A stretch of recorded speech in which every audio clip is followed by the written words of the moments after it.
MUI yang dia yang bikin gaduh, Kemenak yang disalahin.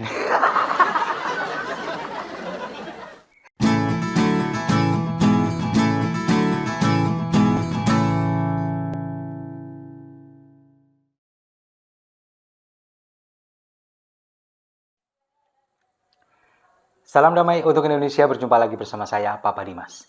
Info kali ini datangnya dari MUI yang dia yang bikin gaduh, Kemenak yang disalahin. Ya, untuk video hari ini, kita terlepas dulu dari hingar-bingar copres-capres dari dunia politik, ini ada masalah yang juga nggak kalah pentingnya. Jadi, beberapa hari yang lalu, tepatnya hari Senin ya, tanggal 5 Juni 2023, Kementerian Agama ini melakukan rapat kerja dengan Komisi 8 DPR RI. Nah, di sana Gus Yakut selaku Menteri Agama ini kemudian mengusulkan dia akan menyederhanakan perizinan pendirian tempat ibadah yang selama ini berdasarkan SKB 2 Menteri ini harus ada rekomendasi dari Kementerian Agama dan juga dari FKUB, Forum Kerukunan Umat Beragama. Nah, Gus Yakut ini punya keinginan untuk menyederhanakan itu, rekomendasi hanya melalui Kementerian Agama itu sudah bisa mendirikan tempat ibadah. Ini mengacu kepada, katanya Gus Yakut, mengacu kepada kejadian yang kemarin baru saja terjadi di Gereja Mawar Saron di Binjai, Sumatera Utara, dan juga Gereja GKI Yasmin yang ada di Bogor, Jawa Barat. Mengacu kepada kejadian itu supaya nggak terulang lagi ke depannya. Padahal sebetulnya fakta di lapangan itu kejadian lebih banyak, jauh lebih banyak daripada itu. Nggak cuma 2 kejadian ini. Kalau boleh saya bilang, bagi saya ini adalah terlambat sebetulnya. Apa yang dilakukan oleh Kementerian Agama ini terlambat. Tapi masih lebih baik daripada tidak sama sekali.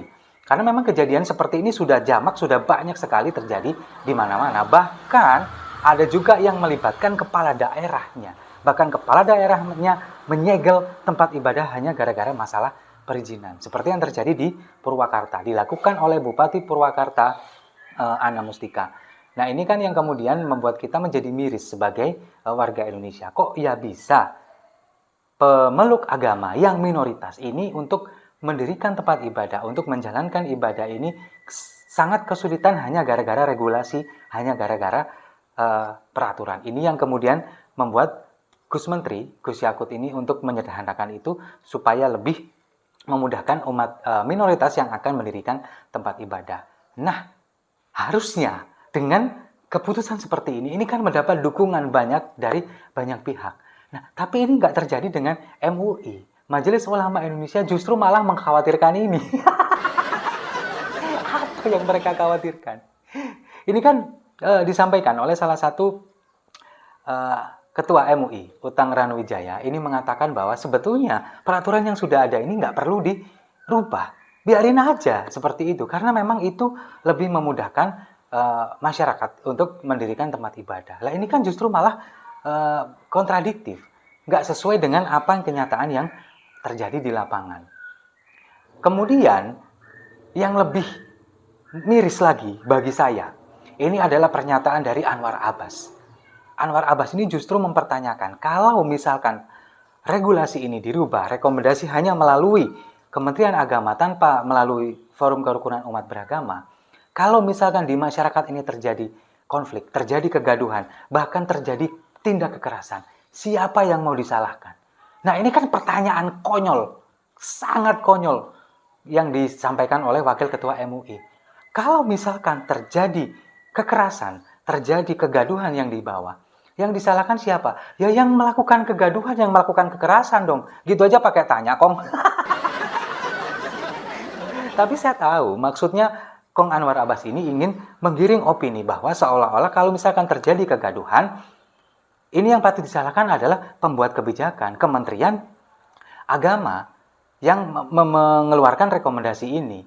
Itu kan maksudnya, Kong. Kita tahu, kita paham bahwa memang MUI ini lebih kecenderungan untuk berusaha untuk melindungi pelaku-pelaku tindak kekerasan yang berbalut agama, seperti yang disampaikan oleh Kong Anwar Abbas ini. Bisa jadi ini juga sebuah provokasi. Kalau misalkan nanti kebijakan yang dilakukan oleh Kementerian Agama ini final, maka masyarakat boleh melakukan tindak kekerasan, melegalisasi itu. Itu yang saya lihat dari seorang Anwar Abbas. Nah, kemudian kembali ke Utang Ranuwijaya. Salah satu ketua MUI ini mengatakan bahwa apa yang terjadi selama ini, penolakan-penolakan itu adalah karena yang bersangkutan atau masyarakat yang ingin mendirikan tempat ibadah yang minoritas ini tidak memenuhi persyaratan, tidak mematuhi aturan yang sudah ada. Itu yang dia bilang. Sehingga dia mengatakan bahwa peraturan ini tidak perlu dirubah. Penuhi syarat itu. Nah, sekarang kalau misalkan persyaratan itu sangat memberatkan, apakah nggak persyaratan itu atau peraturan itu yang dirubah? Itu kan pertanyaannya. Kalau di peraturan 2 menteri, SKB 2 menteri, ini mengatakan bahwa di sana harus ada persetujuan dari FKUB dan mendapatkan persetujuan dari minimal 60 atau 70 orang warga sekitar. Sementara kita tahu, warga sekitar ini biasanya mayoritas umat muslim. Sementara di FKUB, Forum Kerukunan Antar Umat Beragama, ini juga kebanyakan anggotanya adalah umat muslim. Iya, kalau di tempat itu, umat muslimnya ini adalah orang-orang yang toleran. Mereka akan menyetujui itu. Bagaimana jadinya kalau di tempat itu, umat muslimnya adalah orang-orang yang intoleran. Seperti kita lihat terjadi penolakan di mana-mana. Bisa dibilang istilahnya kebanyakan umat muslimnya adalah kadrun. Itu yang terjadi. Mereka lebih banyak menolak. Jangankan untuk mendapatkan persetujuan dari 60 atau 70 warga sekitar. Mereka justru malah menolak tempat ibadah didirikan di sana dengan dalih kalau misalkan ini didirikan tempat ibadah akan mengganggu persatuan dan kesatuan, akan mengganggu kenyamanan yang selama ini sudah tercipta. Bayangkan, sebagai kaum minoritas, ingin mendirikan tempat ibadah, ingin beribadah saja harus izin ke warga sekitar. Padahal mereka ini ingin melakukan ibadah, ingin bertemu dengan Tuhan mereka. Kenapa harus dipersulit? Sementara kita yang mayoritas, umat muslim, saya sendiri sebagai seorang muslim, saya juga tidak yakin bahwa tempat ibadah yang kita dirikan di mana-mana ini, jarak 100 atau 200 meter ini sudah ada masjid, sudah ada musola, ini sudah memenuhi syarat itu. Apakah ini sudah ada syarat itu yang diperlakukan dengan sama? Warga minoritas ingin mendirikan tempat ibadah, sementara warga mayoritas yang mendirikan juga sudah memenuhi persyaratan itu. Saya nggak meyakini. Karena apa? Karena ya kita ingin mendirikan tempat ibadah, ya dirikan aja. Kalau ada yang protes atau katakanlah tidak setuju dengan tempat ibadah ini, berarti kamu menghalang-halangi orang tempat beribadah. Berarti kamu adalah penista agama. Itu yang akan dilakukan. Sementara ketika masyarakat, warga minoritas ingin mendirikan tempat ibadah, dipersulit. Ini fakta, kita tidak bisa membantah itu. Nah, ini yang ingin dirubah oleh Menteri Agama, Gus Yakut, supaya ini lebih mudah, supaya tidak terjadi konflik di masyarakat. Nah, kalau misalkan seperti yang disampaikan oleh Kong Anwar Abbas tadi akan terjadi kegaduhan, akan terjadi tindak kekerasan, ya itu berarti orangnya, pihak yang melakukan kekerasan itu. Dan kalau misalkan itu terjadi, yang patut disalahkan adalah orang itu dan yang memprovokasi. Siapa? Yang Kong Anwar Abbas.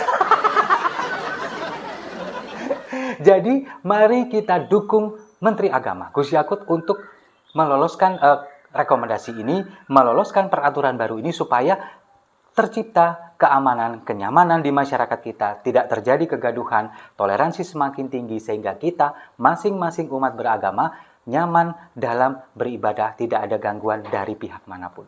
Setuju ya? Dan saya juga tidak lupa mengucapkan banyak-banyak terima kasih kepada pemirsa Siwor TV tentunya, dan juga pemirsa yang belum subscribe. Ini kita sudah sampai di 400.000 subscriber. Terima kasih banyak untuk dukungannya, dan juga terima kasih banyak untuk penonton setia dari informasi ini. Sudah mencapai lebih dari 200 episode. Dan silakan di-share terus video ini, dan yang belum subscribe silakan subscribe supaya channel ini lebih berkembang, supaya bisa terus memberikan informasi dan juga memberikan pencerahan yang positif demi menjaga NKRI. Setuju ya? Kalau setuju, mari kita minum kopinya sama-sama. Saya rasa itu. Terima kasih sudah menyimak. Jangan lupa like, komen, dan subscribe. Sampai jumpa di video-video saya selanjutnya. Salam damai untuk Indonesia.